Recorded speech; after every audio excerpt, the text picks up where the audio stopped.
Transform your dreams into reality with the guarantee of assured placement and highest salary package. Admissions open at Francis Xavier Engineering College, the best institution situated in the heart of Tirunelveli.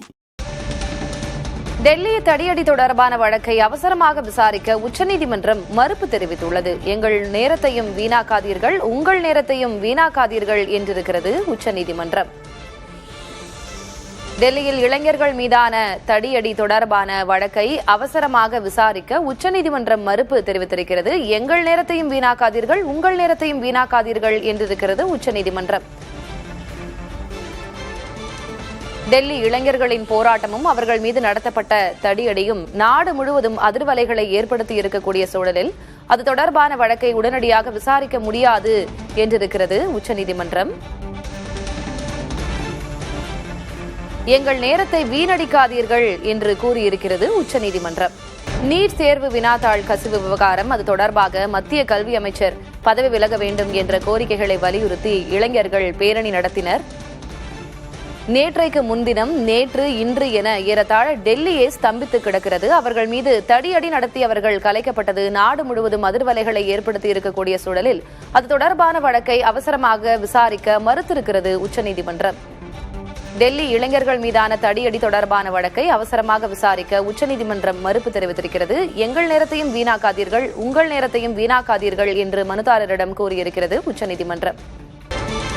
இதுகுறித்த கூடுதல் விவரங்களை வழங்குவதற்காக டெல்லி தலைமைச் செய்தியாளர் கணபதி இணைந்திருக்கிறார்.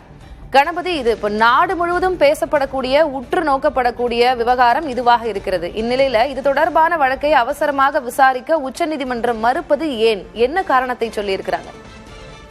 திங்கட்கிழமை நடைபெற்ற வன்முறை தொடர்பான மனுவை உச்சநீதிமன்றம் அவசர வழக்காக விசாரிக்க வேண்டும் என்கிற கோரிக்கையை நிராகரித்திருக்கிறது. உச்சநீதிமன்றத்திலே இது குறித்து வழக்கறிஞர்கள் பல்வேறு காணொளிகள் இருக்கின்றன. அதாவது காவல்துறை எப்படி அங்கே தடியடி நடத்தியது, கண்ணீர் புகை குண்டுகளை வீசியது, எப்படி வன்முறையில் ஈடுபட்டது என்பதற்கெல்லாம் பல்வேறு ஆதாரங்கள் இருக்கின்றன. அந்த காணொளிகளை நீங்கள் பார்க்க வேண்டும் என கேட்டுக்கொண்டார்கள். அப்போது உச்சநீதிமன்றத்தின் தலைமை நீதிபதியான Surya Kant, don't waste our time, we don't want to watch any videos என்று சொன்னார். அதாவது எங்களுடைய நேரத்தை வீணடிக்காதீர்கள், எந்த காணொலியையும் நாங்கள் பார்க்க விரும்பவில்லை என அவர் தெரிவித்தார். 3 மனுக்கள் இது தொடர்பாக தாக்கல் செய்யப்பட்டு அதற்கு மாணவர்களை, இளைஞர்களை இப்படி அடித்தது தவறு, நடவடிக்கை எடுக்க வேண்டும் என உச்சநீதிமன்றம் உத்தரவிட வேண்டும் என கோரிக்கை வைக்கப்பட்டிருந்தது. ஆனால் அதை உச்சநீதிமன்றம் ஏற்றுக்கொள்ளவில்லை, நிராகரித்து விட்டது.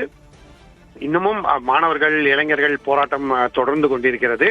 ஆகவேதான் இந்த மனுவை நாங்கள் உங்கள் முன்னால் கொண்டு வந்திருக்கிறோம் என வழக்கறிஞர்கள் தெரிவித்தார்கள். மிகவும் கொடூரமான முறையிலே போராட்டத்தில் ஈடுபட்டவர்கள் தாக்கப்பட்டிருக்கிறார்கள். ஆகவேதான் இந்த விஷயத்தை உச்சநீதிமன்றம் பரிசீலனை செய்ய வேண்டும், பரிசீலித்து நடவடிக்கை எடுக்க உத்தரவிட வேண்டும் என வழக்கறிஞர்கள் தெரிவித்தார்கள். இருந்த போதிலும் உச்சநீதிமன்றத்தின் தலைமை நீதிபதி அந்த கோரிக்கைகளை ஏற்கவில்லை. எங்களுடைய நேரத்தை வீணாக்காதீர்கள் என்று சொல்லி இந்த கோரிக்கைகளை அவர் நிராகரித்து விட்டார். திலகவதி, விவரங்களை வழங்கியதற்கு நன்றி Ganapathi. Transform your dreams into reality with the guarantee of assured placement and highest salary package. Admissions open at Francis Xavier Engineering College, the best institution situated in the heart of Tirunelveli.